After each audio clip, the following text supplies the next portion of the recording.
Among the rights I believe we should all enjoy is the access to decent space, comfortable enough to allow you to bring out your creative self and to maximize your potential to be productive and even just to have a bit of fun, And on that very note, in the recent few months, I've tried to put together this space which meets my needs, which include but are not limited to study and some content creation, video editing as it were. So today we'll take a look at my desk and what's on it. So welcome aboard the tour.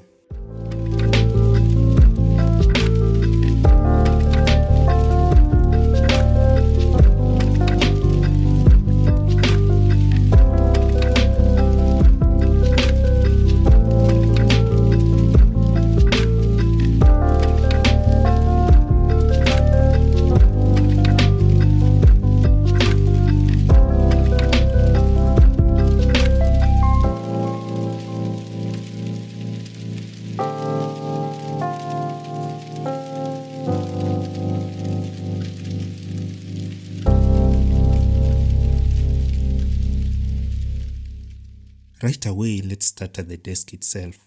As you'll shortly notice, most of what I've put together around here is on the budget side of things. Though as we well know, budget is relative. But this desk was salvaged from what was literally a horrible table that was destined for firewood. But check out what a bit of modification and a generous coat of white paint can do to a dying table. It's a little smaller than I would have liked, coming in at a paltry 1.2 meters long and only 50 centimeters deep. But we're talking about solid wood over here, so this sorry table could still be standing and bearing the thousands of dollars worth of tech that might go on it over the next many years. That said, I still believe that this will be among the next items of furniture that I'll be upgrading in the near future. On the other hand, the chair I'm currently using is a recent upgrade from the cripple that I was struggling with. One pleasant afternoon, I took a slow and reflective shower, dressed up for the occasion, and walked into a local furniture store called Furniture Palace. And I walked out with this beauty of a chair minus about $120 of my hard-earned cash. Truth is, I don't really regret the events of that afternoon, as this chair is much more comfortable than my previous one even after a long session of video editing. Back to the table, you'll notice that I've gone ahead and added value to it by more than just the painting. Okay, we can all see that the monitor is the centerpiece here, but let's get some of the smaller stuff out of the way first.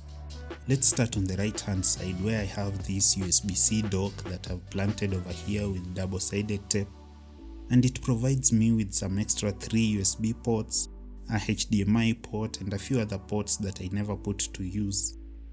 By the way, links to most of the items in this video will be in the description section below, and I may get a few coins tossed my way if you use some of those links, so thanks in advance for your support.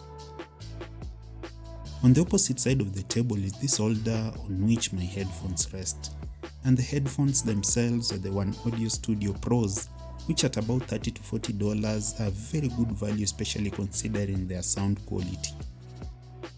Now let's make our way onto the desk, and here we are greeted by this extended mouse pad, also known as the desk mat, which I have had for quite a long time.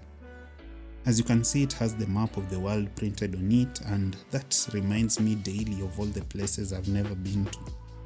On the mat goes my keyboard of choice, and that is the Blitzwolf BW-KB1, which is an awesome 60% mechanical keyboard with Gattron brown switches that can be used both wired or on Bluetooth. I've even dedicated a whole video to this piece of art, so you can check that out on the link above. Next comes my mouse, the trusty original Logitech MX Master. This mouse has served me faithfully for about 5 years now, and I think I've spent every last cent of the about $50 I invested in it. Recently it has started showing some wear, but after a quick teardown, loosening the thumb button and cleaning it, it's back on track, tracking like ever before. Let's move on to the main course finally. The monitor in all its glory is the HP 27F 4K. I won't ramble on and on about it just because I've already made a video about it, So you can just go ahead and watch that one after this one. And after you're done watching it, please click the subscribe button if you've not already subscribed. You say make digital life and productivity videos on this channel, and if you like this one, chances are you like the one that I will upload next week, and the next week, and the week after that. So yeah, subscribe. And while you're at it, also click the notification bell so that you do not miss any time I upload a new video. And I'll also appreciate it a lot if you hit that like button below this video. Thank you. So yeah, the monitor is still crisp and clear, performing very well at 4K, and for sure it's been a joy to work with. But that would not be possible without this PC, which I built with my own 2 bare hands. Allow me to be proud of myself on this one.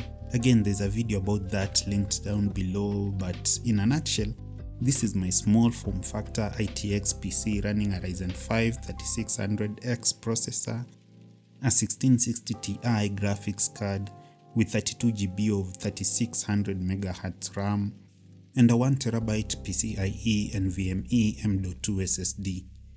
This machine crunches these 4K videos like a hyena, and it's been a very welcome upgrade from my laptop.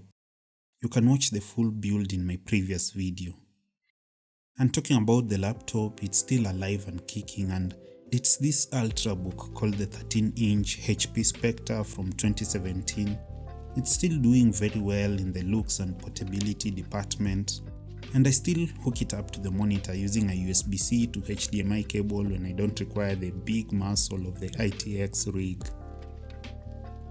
Finally, on the table we have my blue Yeti microphone attached to this microphone arm, and conveniently it's tucked away behind the monitor, waiting for when I need to record a voiceover like this one or make a video. The blue Yeti can never be recommended too much, it served me quite well. And before I forget it, I have on this desk a lamp that has been more of just sitting pretty over here than providing light, but when needed, it rises up to the occasion. It's a desk lamp from Xiaomi, it's well made, and I could dim it if I wanted to, or I could adjust the light color temperature between a warm yellowish white and a cool bluish white. And to wrap things up and liven the mood around here is this fake plant which does not require watering or sunlight, but it sits next to the window anyway. And that is it, friends. I hope this video has given you some ideas and some inspiration that you could implement on your own desk setup without necessarily robbing a bank. I hope you've learned, enjoyed, and benefited. If you also have some ideas that you think I'd benefit from, please leave a comment down below. And if you have any questions, any clarification you'd like me to make, let's meet down in the comment section below. A huge thanks for watching. See you in the next one, and as always, no pressure.